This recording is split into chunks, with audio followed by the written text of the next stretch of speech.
ABP माझा, उघडा डोळे बघा नीट.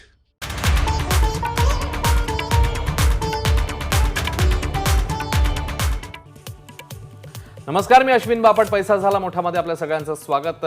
नवीन वर्षामध्ये आपण पाऊल ठेवून आता 15 दिवस पार पडलेले आहेत आणि आता नेमकं काय चित्र समोर येत आहे तर शेअर मार्केटमध्ये तेजीचं वातावरण आपल्याला सातत्याने बघायला मिळते. मात्र ही तेजी अल्पकालीन आहे, दीर्घकालीन आहे.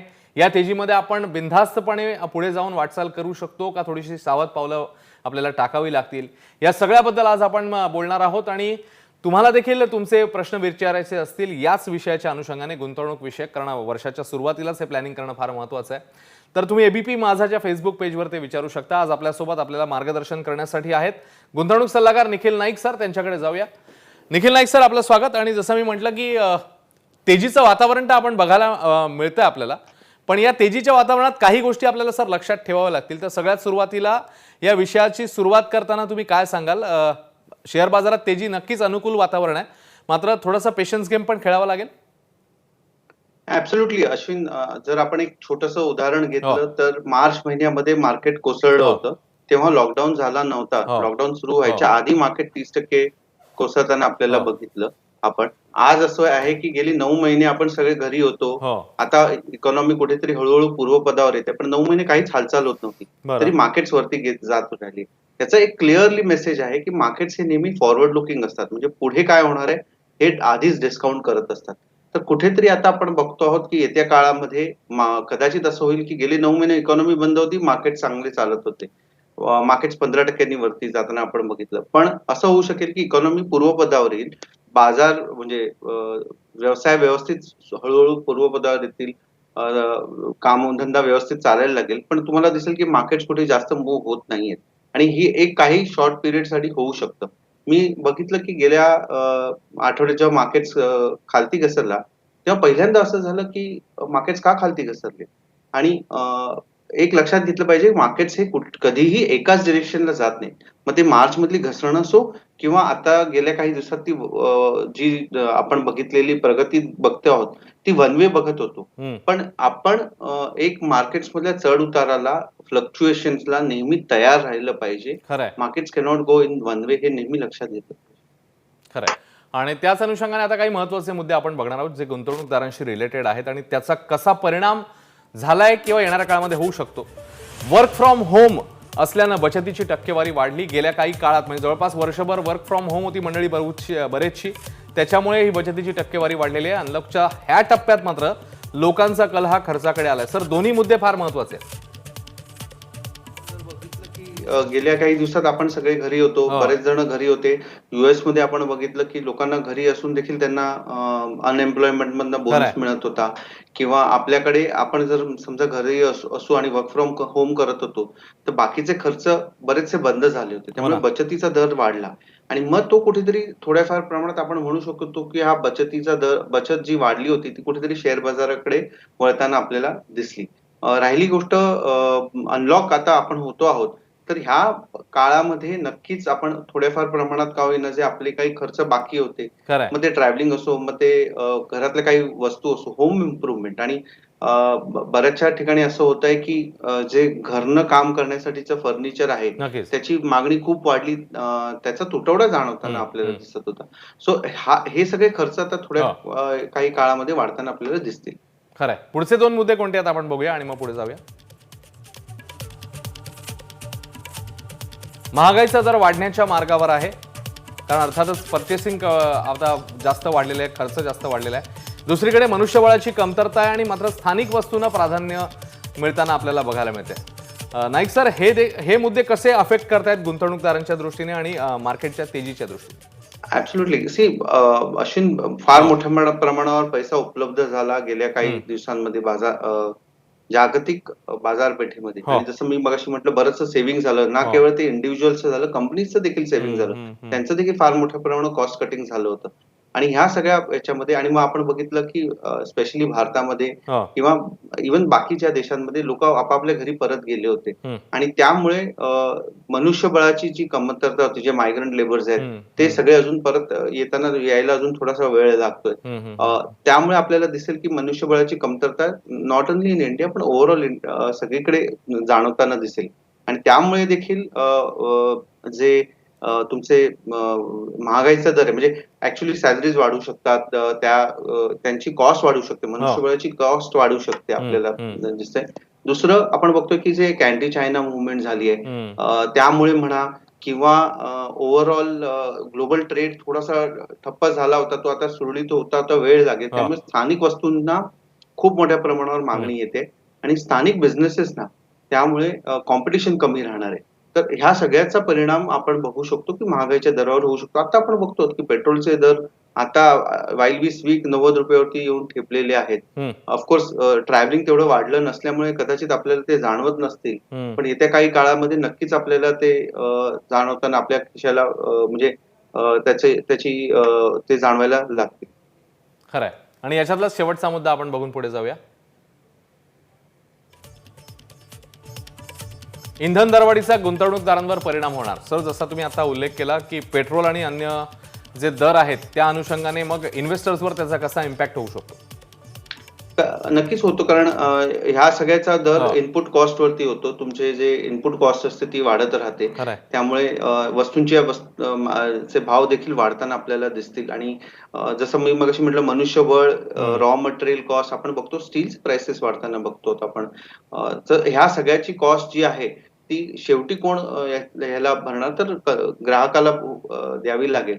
आणि त्यामुळे जर वस्तू इन्फ्लेशनरी ट्रेंडमध्ये नक्कीच त्याचा गुंतवणुकीच्या रिटर्न्सवरती परिणाम आपल्याला होताना दिसू शकतो. खरंय. पुढे मुद्द्यांना जाण्याआधी एक आपल्याला प्रश्न यायला लागलेत, आपण एक प्रश्न घेऊया. रवींद्र भोजने विचारतायत की mutual fund balanced growth profit need to be transferred to liquid fund or should continue for long term 3 वर्षामध्ये. How is the market going to be in next 3 years? या अनुषंगाने तुम्ही त्यांना काय गाईड करू शकाल? चांगला प्रश्न आहे आणि हा सगळ्यांनाच सध्या भेडसावतो आहे की जर माझे प्रॉफिट चांगले झाले आहेत तर ते मी बाजूला काढून ठेवावे का? आन्सर त्याचा असा आहे की तुमचे 2 किंवा 3 वर्षाचे जर नीड असेल, 2 वर्षाची जे काही नीड असेल तर तुम्ही नक्कीच बाजूला काढून ठेवू शकता. पण जर तुम्ही दुसरा प्रश्न असा म्हटला की लॉंग टर्म साठी, म्हणजे लॉंग टर्म जर 5 ते 7 वर्षाचं असेल, दर 8 वर्षांनी एक कोरोना, एक दुसरा कुठला तरी क्रायसिस येताना आपल्याला दिसेल, नेहमीच येताना दिसेल आणि मार्केट कमी होताना दिसतील आणि मग नंतर परत त्यातनं आपण तेजीकडे जाताना दिसू. आपण ही जर सायकल्स ट्रॅव्हल करायला तयार असू तर आपण नक्कीच गुंतवणूक चालू ठेवली पाहिजे. दुसरा प्रश्न तुम्ही विचारायला पाहिजे स्वतःला की तुमची टोटल इन्व्हेस्टमेंटच्या किती % ही ग्रोथ किंवा इक्विटी फंड्स मध्ये आहे. करेक्शनसाठी तयार राहा. पण असं मी म्हणेन की जर तुम्ही लॉंग टर्म तुमची टेस्ट मॅच खेळण्याचा तुमचा जर विचार असेल लॉंग टर्म, तर जो बॅट्समन चांगला खेळतो आहे त्याला माघारी बोलवून एक डिफेन्सिव्ह बॅट्समनला पाठवण्यामध्ये मला नाही वाटत सध्या हे आहे. थोडंफार तुम्ही करू शकता profit booking, but not really advising. Okay. सोन्याबद्दल 2 प्रश्न आहेत, तेवढे घेऊन आपण मग पुढच्या मुद्द्याकडे जाऊया. जितेंद्र भामरे विचारतायत की येणाऱ्या वर्षामध्ये सोन्याची स्थिती काय राहील, आणि ज्योती जानोरकर असं विचारतात की सोनं वाढू शकेल का? एक सगळ्यात महत्वाचा मुद्दा जेव्हा आपण सोन्यात गुंतवणूक करतो तेव्हा लक्षात घेतला पाहिजे की जो आपल्याला त्याच्यावरती ड्युटी भरावी लागते ती एक सर्वात मोठा भाग आहे. ज्या दिवशी ती ड्युटी कमी होईल त्या दिवशी सोन्याचे भाव भारतासाठी कमी होताना आपल्याला दिसतील परत. आणि जर तुम्ही त्या चढ्या भावाने ड्युटीवर मध्ये गुंतवणूक केली असेल, सोन्यात केली असेल, तर त्याचा फटका तुम्हाला त्या गुंतवणुकीवरती तुमच्या सोन्याच्या प्राइसवरती दिसू शकतो. हा एक राहिला पहिला मुद्दा. दुसरा, आपण नेहमी सांगितलंय की सोनं आपल्याला फार आवडतं ऍज इंडियन्स, आणि आपल्याला ते जर वापरण्यासाठी हवं असेल तर नक्कीच घ्यावं. गुंतवणुकीसाठी तुम्हाला जर घ्यायचं असेल तर तुमच्या ओव्हरऑल पोर्टफोलिओच्या 10% वरती तुम्ही गुंतवणूक करू नये. एक ते इन्शुरन्स म्हणून एक चांगला पर्याय राहू शकतो तुमच्या गुंतवणुकीच्या पोर्टफोलिओमध्ये, but beyond that me suggest करणार. सर, आणखी एक प्रश्न आहे, म्हणजे तो घेऊन आपण खरं तर पुढे जाऊया. तो म्हणजे अर्थातच लस आलेली आहे आता, आणि त्याच्यामुळे एक पॉझिटिव्हिटी, आता कोरोना मुक्तीच्या दिशेने आपली वाटचाल सुरू झालेली आहे. मात्र तरी देखील आपल्याला काळजी घ्यावीच लागेल. मात्र असं दिसतंय की ज्यांनी लस निर्मिती केलेली आहे अशा कंपन्यांच्या शेअर्समध्ये आधी तेजी होती, मात्र आता लस आल्यावर त्यांचे शेअर्स घसरताना बघायला मिळतात. तर या सिच्युएशनकडे कसं बघायचं? ऍब्सोल्युटली खूपच छान प्रश्न आहे हा. एक लक्षात घ्या की जेव्हा जेव्हा लस किंवा एखादी कुठचीही चांगली बातमी किंवा वाईट बातमी ती जर पब्लिक डोमेन मध्ये असेल, म्हणजे ती जर सार्वजनिकरित्या उपलब्ध असेल तर ती शेअर प्राइस मध्ये त्याच्या आधी आलेली असते. आणि तोच मुद्दा मी मगाशी म्हटलं की जेव्हा लॉकडाऊन झाला नव्हता त्याच्या आधीच मार्केट 30% घसरताना आपण बघितलं. बरोबर. लस येते आहे किंवा तयार होते ही न्यूज ही ऑलरेडी स्टॉक प्राइस मध्ये आपण येताना बघितली होती. इनफॅक्ट एक आर्टिकल देखील आलं होतं की एका लस कंपनीच्या सीईओने परदेशामध्ये आपले शेअर ज्या दिवशी लस लॉन्च झाली त्या दिवशी आपले मोठ्या प्रमाणात शेअर्स विकले. हा एक मुद्दा मला असं वाटतं की गुंतवणूकदारांसाठी फार मोठा लेसन आहे की बातम्या ज्या येतात त्यानंतर येतात प्राइस मध्ये ऑलरेडी आलेले असतात. सो त्याचा पॉझिटिव्हिटी आहे ती ऑलरेडी मार्केट्स मध्ये डिस्काउंट केलेली असते. मोहसिन इब्राहिम यांचा एक प्रश्न आहे, हा काळ जो आहे तेव्हाच आपण इन्व्हेस्ट करावा का? Is it a good time to start investing or shall I wait for some time? म्हणजे त्यांना अजून कदाचित मार्केट खाली येईल का अशा आशयाने त्यांनी विचारलेलं आहे की आत्ताच इन्व्हेस्ट करायला हवं. So Mohsinji there are two things. दोन गोष्टी असतात. एक असतं टायमिंग इन द मार्केट की मी कशा प्रकारे टाइम करतोय आणि दुसरं आहे की किती काळ टाइम इन द मार्केट. खरंय. सो टायमिंग खूप मुश्किल असतं, खूप कठीण असतं. जर तुम्ही 5-7 वर्षाचा एक अजून सायकल बघू शकत असाल तेजी आणि मंदीचं तर तुम्ही आजच गुंतवणूक करा. जर ते तुम्ही सायकल करू शकत नसाल तर तुम्ही टायमिंग साठी वाट बघू शकता पण त्याची काही गॅरंटी नाही की तुम्ही योग्यरित्या टाइम करू शकाल. सो माझं मत नेहमी राहिलंय की टायमिंग पेक्षा time in the market is important. राहिला प्रश्न की हे मार्केट्स खूप एक्सपेन्सिव्ह आहेत का? एक लक्षात घेतलं पाहिजे की मार्केट्स ऑल टाइम हाय आपण म्हणतो पण हे ऑल टाइम हाय नाही, हे टिल डेट हाय आहे. सो 2008 मध्ये 21,000 ऑल टाइम हाय होता पण तो 2008 चा टिल डेट हाय होता. त्यानंतर देखील मार्केट्स वरती जाताना आपण बघितलेलं आहे. इकडे एक छोटासा ब्रेक आपण घेऊया. अनेक प्रश्न येत आहेत अनेक मंडळींचे. काही स्पेसिफिक शेअर्स बद्दल काही मंडळी विचारतात पण आपण इंडिव्हिज्युअल कमेंट्स करत नाही कधी शेअर्सवर, त्याच्यामुळे त्या अनुषंगाने आपल्याला लगेच थेट बोलता येणार नाही. मात्र नक्की आपण आउटलाईन आयडिया देऊ शकतो. छोटासा ब्रेक घेऊया. मात्र आपला विषय सुरू आहे तो म्हणजे बाजारातली तेजी ही दीर्घकालीन आहे अल्पकालीन आहे का, मग त्या अनुषंगाने पावलं कशी टाकायची आहेत. प्रश्न विचारत राहा. एक छोटासा ब्रेक घेऊन लगेच परत येतोय. पाहत राहा एबीपी माझा.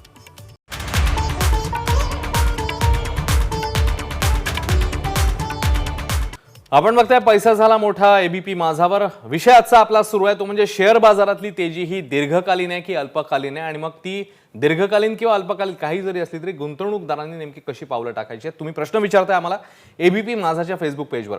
आपल्या सोबत आहेत निखिल नाईक, गुंतवणूक सल्लागार. नाईक सर, पुढचे प्रश्न घेण्याआधी आणखी काही मुद्द्यांवर आपण जस्ट एक नजर टाकूया आणि मग पुढे जाऊया. पुढचे मुद्दे बघूया. पहिले 5 मुद्दे आपण मगाशी बघितलेले होते. आताचे मुद्दे. पहिला मुद्दा आहे जगातील मोठी रक्कम शून्य व्याजदराच्या जवळ.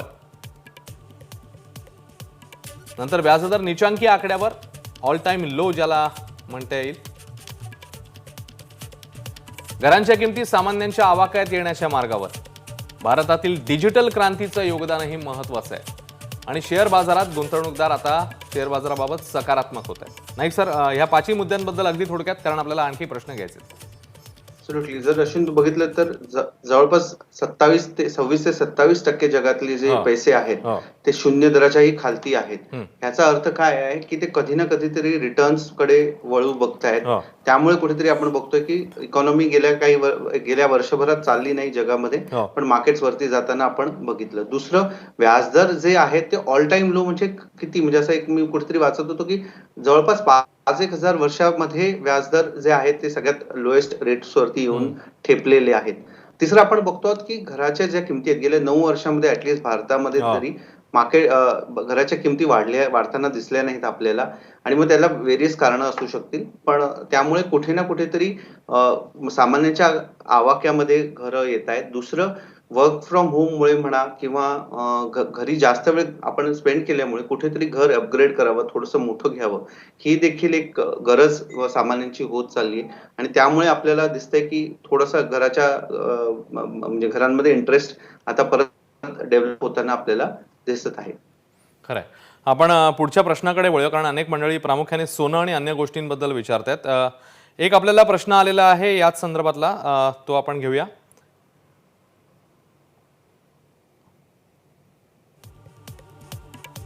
असा मुद्दा एकाने विचारलेला आहे की लमसम म्युच्युअल फंड की SIP, काय नेमका पर्याय निवडावा आताच्या काळात? ऍब्सोल्युटली. जर तुमच्याकडे आता पैसे रेडी आहेत हम्म. तर तुम्ही लमसमच गुंतवणूक केली पाहिजे. हो. मात्र मी जसं म्हटलं की 5 ते 7 वर्ष 1 ते 2 सायकल्स बघण्याची तयारी असली पाहिजे. बर.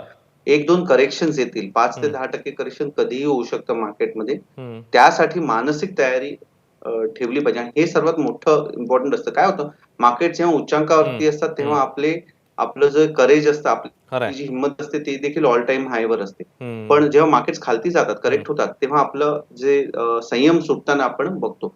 या दोन्ही गोष्टींवर जर तुम्ही कंट्रोल ठेवलं तर तुम्ही नक्कीच मार्केट्समध्ये लमसममध्ये गुंतवणूक केली पाहिजे. हरिविजय यांचा हा प्रश्न होता. अजिंक्य यांचा प्रश्न आता घेऊया. अजिंक्य अभ्यंकर विचारतायत, पीएफचं खातं कंपनीकडनं असून सुद्धा पीपीएफचं खातं सुरू करावं का, त्याचे कोणकोणते फायदे आहेत, तुम्ही काय गाईड करा? पीपीएफ करावं, नक्कीच करावं. एक पीपीएफ अकाउंट तुम्ही असणं आवश्यक आहे. हो. मात्र एक लक्षात घेतलं पाहिजे की 15 वर्षासाठी जेव्हा तुम्ही पीपीएफ करत आहात तेव्हा तुम्ही साधारणतः 7% आणि फ्लोटिंग इंटरेस्ट मध्ये गुंतवणूक करत आहात. त्याऐवजी समजा तुम्ही 15 वर्षासाठी इंडेक्स फंड्स मध्ये किंवा ईएलएस इक्विटी सेव्हिंग फंड मध्ये देखील गुंतवणुकीचा विचार करू शकता. आणि ट्रॅक रेकॉर्ड नक्कीच सजेस्ट करतो की ह्या लॉंग टर्म मध्ये पीपीएफ पेक्षा आपण इक्विटी फंड्स मध्ये किंवा इंडेक्स फंड्स मध्ये देखील चांगले रिटर्न्स येताना आपल्याला दिसले आहेत. जसं मी मगाशी म्हटलं परत की जर तुम्ही 15 वर्षासाठी पीपीएफ करू शकत असाल तर तोच कालावधी तुम्ही इक्विटी फंडसाठी देखील द्यायला पाहिजे. स्मितल पाटील असं विचारतायत की what about investment in financial sector as NPS will be affected? So जसं स्मितल मगाशी मी म्हटलं की थोड्याफार प्रमाणात का होईना एनपीएस जे आहेत येणार आहेत ते कुठेतरी मार्केट्सने डिस्काउंट करताना आपण बघितलं. जेव्हा लॉकडाऊनच्या काळामध्ये मार्केट्स खालती गेले होते तेव्हा फायनान्शियल सर्व्हिसेस जास्त इम्पॅक्ट होताना आपण बघितलं होतं. तर कुठेतरी मला असं वाटतं की येणारे एनपीएस जे आहेत ते देखील मार्केट्सने कुठेतरी डिस्काउंट केलेले आहेत. वेगवेगळ्या कंपनीचे मॉडेल्स आहेत, वेगवेगळ्या कंपनीज. जर तुम्ही गोल्ड फायनान्स कंपनी बघितली तर त्यांच्याकडे गोल्डचं बॅकिंग म्हणून तारण म्हणून ठेवलेलं असतं. काही हाऊसिंग लोन कंपनीज आहेत त्यांच्याकडे घराचं बॅकिंग असतं. सो हे जे बिझनेसेस आहेत ते डेफिनेटली स्ट्रॉंग राहू शकतात. परत त्यामध्ये देखील कंपनीज निवडणं तुम्हाला आवश्यक आहे. माझं असं मत आहे की एक सरसकट फायनान्शियल सर्व्हिसेस मध्ये गुंतवणूक करण्यापेक्षा selective bank, selective finance companies मध्ये मध्ये गुंतवणूक केली पाहिजे. समर्थ जामदार विचारतात, बँक निफ्टी मध्ये कशी तुम्ही मुवमेंट बघताय? सो मी आय थिंक स्मितलला जे उत्तर दिलं तेच होतं की कुठेतरी आपण एनपीएस डिस्काउंट होता बघतो आहोत. But again like I said, you have to choose companies rather than choosing index. खरंय. आणि खरं म्हणजे अनेक प्रश्न येतात पण आता आपल्याला कार्यक्रमाची वेळ आपल्या संपत असल्यामुळे आपल्याला थांबावं लागेल. खूप खूप धन्यवाद सर या सगळ्या विश्लेषणाबद्दल. आणि येणाऱ्या काळामध्ये आपण आणखी काही असे एपिसोड्स घेऊन येणार आहोत. बजेट आता काही दिवसांवर येऊन ठेपलेलं, तर त्या अनुषंगाने देखील मग गुंतवणूकदारांच्या काय अपेक्षा आहेत या बजेटकडनं याच्याबद्दल देखील आपण बोलणार आहोत. मात्र तुर्तास आजच्या एपिसोडमध्ये खूप खूप धन्यवाद. धन्यवाद.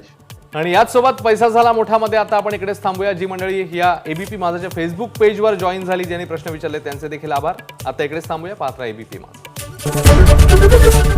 एबीपी माझा, उघडा डोळे बघा नीट.